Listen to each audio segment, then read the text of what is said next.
नमस्ते बच्चों।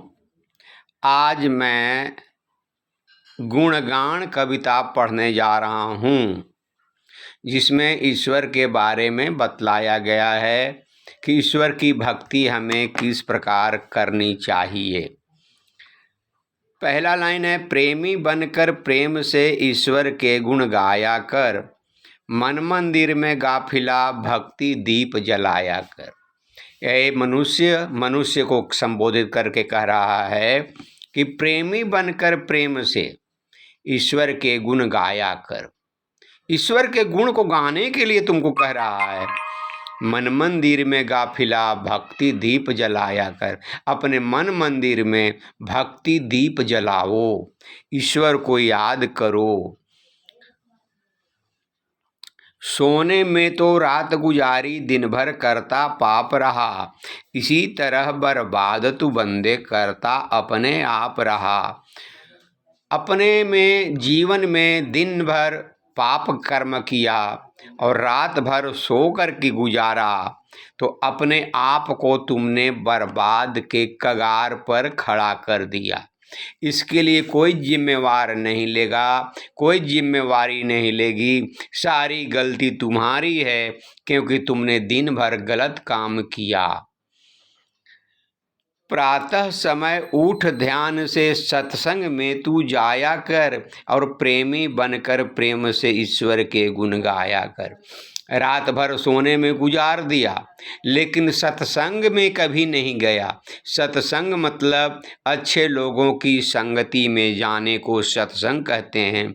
और अच्छे लोग तुम्हारे घर में भी मौजूद हैं, तुम्हारे मम्मी, तुम्हारे पापा, जो तुम्हें ज्ञान की बात बतलाते हैं। इसलिए उनके पास जाना सीखो और उनसे बात करना सीखो। और सत्संग में तुम चले गए। सत्संग में जाने के लिए कहीं बाहर नहीं जाना है। नर्तन के चोले का पाना बच्चों का कोई खेल नहीं, जन्म जन्म के शुभ कर्मों का होता जब तक मेल नहीं। नर्तन पाकर प्रेम से उत्तम कर्म कमाया कर, प्रेमी बनकर प्रेम से भक्त ईश्वर के गुण गाया कर। 84 लाख प्रकार के जीव इस धरती पर पाए जाते हैं, जो ईश्वर के बनाए हुए हैं। इसमें सबसे श्रेष्ठ मनुष्य है, सबसे श्रेष्ठ मनुष्य है। और अपने कर्मों के फल के अनुसार वह रिच मैन में, पुअर मैन में, विकलांग जन्म लेता है। तो अब ये कह रहा है कि नर्तन के चोले का पाना, नर आदमी बन गए कोई साधारण बात नहीं है, बच्चों का खेल नहीं है।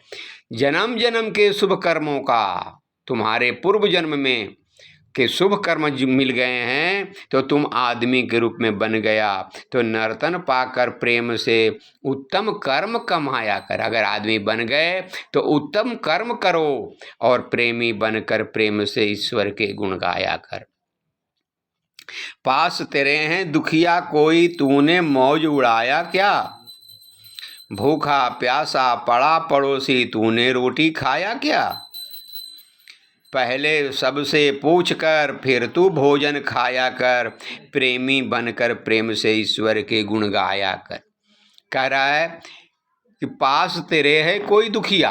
अगर कोई दुखी व्यक्ति तुम्हारे पास है और तूने मौज उड़ाया, तुम अपने मौज मस्ती में रह गए, पड़ोसी तेरा भूखा रह गया और तू भोजन कर लिया, तो नहीं, ये गलत बात हो गया।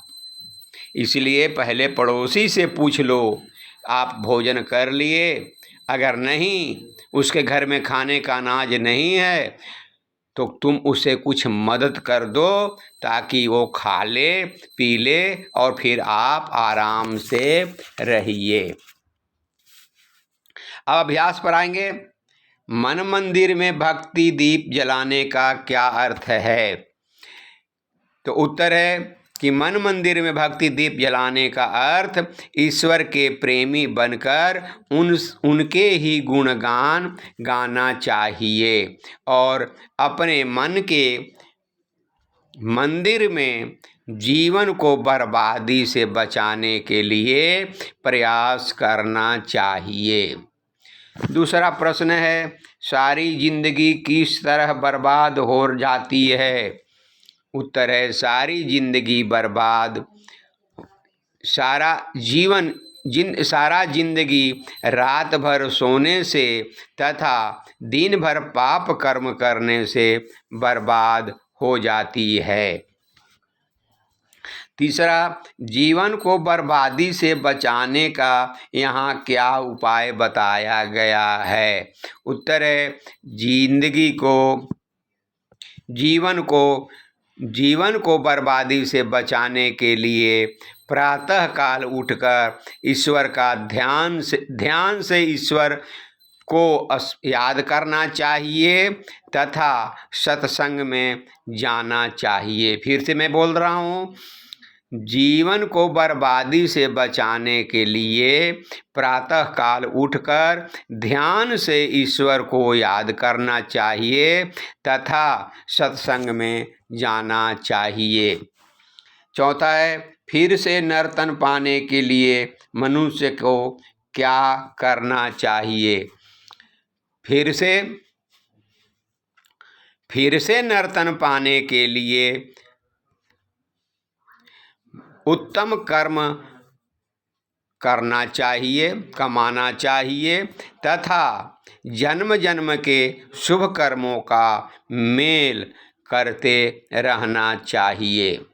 और पांचवा है, मौज उड़ाने और भोजन खाने से पहले किस बात का ध्यान रखना चाहिए? उत्तर है मौज उड़ाने और भोजन खाने से पहले पड़ोसी का, दुखियों का ध्यान रखना चाहिए, उनसे उनका दुख दर्द पूछना चाहिए। धन्यवाद।